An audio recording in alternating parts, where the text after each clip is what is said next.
আছে, এ কথাও বলেছে পুলিশের পক্ষ থেকে যে তোরা আল্লাহ বাঁচাতে পারবে না। আমরা চাই না কোনো বাড়ির কারো একটা ফুটফুট 21 বছরের সন্তান মৃত্যুর কোলে ঢলে পড়ুক, যেই সম্প্রদায়ের হোক না কেন, চাই হিন্দু হতে পারে, মুসলিম হতে পারে, দলিত হতে পারে, যে কোনো ধর্মের হোক না কেন। দুঃখের বিষয় আমরা দেখেছি অন্যান্য রাজ্যে, যেখানে অন্যান্য সরকার দ্বারা পরিচালিত হয় রাজ্যগুলো, ওখানে পুলিশ দ্বারা এনকাউন্টার হয়, আমরা তীব্র সেখানে সমালোচনা করি।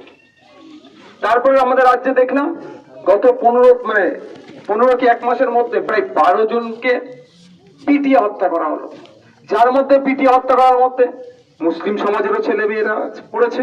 কলকাতার বুকে, খাস কলকাতাতে একটা গরিব ছেলেকে পিটিয়ে হত্যা করা হলো। নিউ টাউনে একটা 22 বছরের ছেলেকে পিটিয়ে হত্যা করা হলো। তারপর আমরা সমালোচনা করলাম পুলিশ কেন সক্রিয় নয়, এই কত বারবার বলছিলাম। কিন্তু দুঃখের বিষয় পুলিশ এত সক্রিয়, অতি সক্রিয় হয়ে আমাদের ভাইকে পুলিশই পিটিয়ে হত্যা করে দিল। আমরা আজকে যে প্রসঙ্গ, থানায় যেতে পারতাম, এফআইআর এর জন্য অভিযোগ দায়ের করেছি, কিন্তু আমরা সব সময় শান্তির পক্ষে ছিলাম, আছি, আগামী দিনও থাকবো। আমরা চেষ্টা করি যে যথাযথভাবে আমাদের কাজটা হোক। কাজটা কি? যারা অন্যায় করেছে সমস্ত প্রশাসনকে আমরা দায়ী করি না, আর করবো না, কিন্তু প্রশাসনের মধ্যে থেকে যারা এই দাড়িকে ছিঁড়েছে তার আই উইটনেস আমাদের কাছে আছে।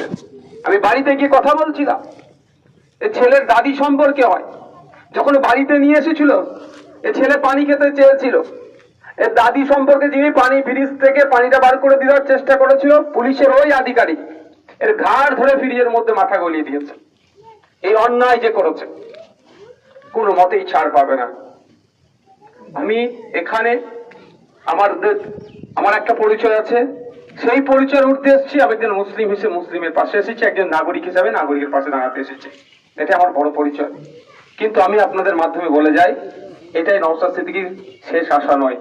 যদি কেউ মনে করে এইভাবে অন্যায় করে এই দাড়ি ছিঁড়ে রাস্তায় ফেলবে আর পার পেয়ে যাবে, কেউ পাশে থাকুক আর না থাকুক, দেখতে পেছে দেখেন আমাদের রইসুদ্দিন সাহেব এসে উপস্থিত হয়েছেন, আমাদের ইমতিয়াজ ভাই এসে উপস্থিত হয়েছেন, আমাদের আরো সব আপনাদের এলাকার কাজী সাহেব আছে, দেখেছেন। আশা করছি আপনাদের পাশে আমি পাবো, অন্যায়ের বিরুদ্ধে লড়াই করব। কিন্তু আমরা এখন প্রশাসনের প্রতি, আমরা আইন বিচার ব্যবস্থার প্রতি আমরা ভরসা রাখবো।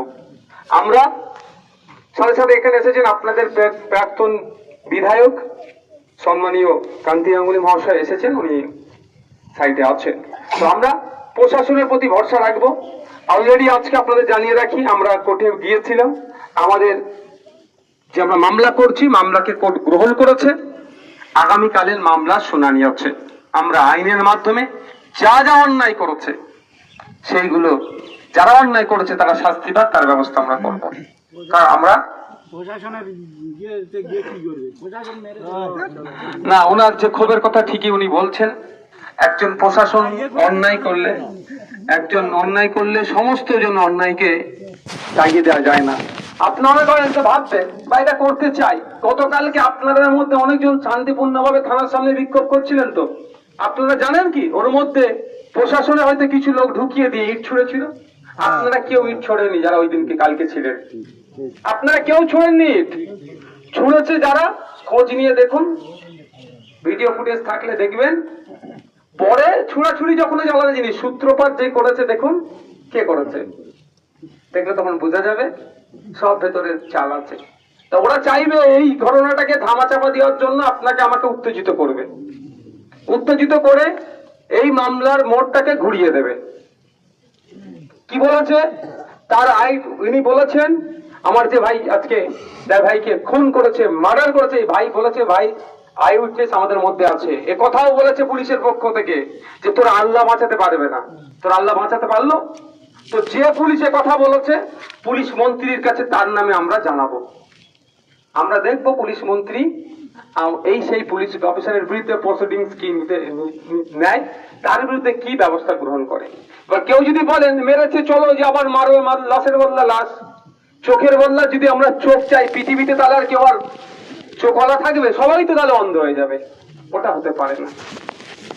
তারপরে বলছি, এটা বলা মানে এই নয় যে নওশাদ ভাইজান চুপ করে গেছে। যে চোখ আমার ভাইকে নিয়েছে আইনের মাধ্যমে, তাদেরকে আমরা কাঁধে কাঁধ মিলিয়ে তাদেরকে আমরা ব্যবস্থা করব। তবে অনুরোধ করব জনগণকে, আইনের বিচার তো হবেই, তারপর আমাদের ঝিমিয়ে গেলে চলবে না। মাঠে ময়দান আমাদেরকে থাকতে হবে, নাহলে আগামী দিনে আপনার ঘরের ছেলেকে তুলে নিয়ে গিয়ে আবার এই ধরনের অন্যায় করতে পারে, আর একটা ছেলের সাথে করতে পারে। কারণ আমি আপনাদের বলি, একটা থানার নাম পশ্চিমবাংলার, সেটা হচ্ছে সুজাব মাল্লার, সম্ভবত সুজাপুর থানার। সেখানে প্রায় ছেলেদের নামে মিথ্যা কেস দিয়ে থানায় ডেকে এই ধরনের অনেক অভিযোগ আছে।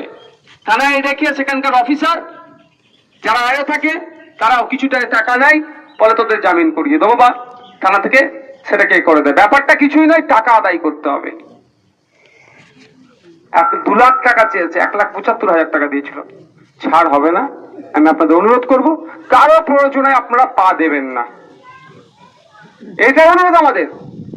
কারো প্রয়োজনে পা আপনারা দেবেন না, কারণ এখানে যারা দাঁড়িয়ে আছেন তাদের সংখ্যাগরিষ্ঠ মুসলিম সমাজের মানুষ, অনেক আমার হিন্দু মায়েরা এসেছিল এখানে, অনেক বাপের এসেছে, এই অন্যায়টাকে তারাও মেনে নিয়নি। কিন্তু অনুরোধ, আমাদেরকে মিসগাইড করা হতে পারে, কারো প্রয়োজনে পা দেবেন না। আমরা আইনের প্রতি ভরসা রাখছি, আইনের প্রতি ভরসা রাখবো। যারা অন্যায় করছে আইনের মাধ্যমে তাদের বিচারের ব্যবস্থা করব। আর সাথে সাথে আগামী দিনে এই ধরনের অন্যায় করতে সাহস না পাই, সেই জন্য আপনাদেরকে আমরা ডাক দেব, রাজনীতির ঊর্ধ্বে গিয়ে মানুষের জন্য আপনাদের উপস্থিত হবেন আশা করছি আপনাদের কাছে।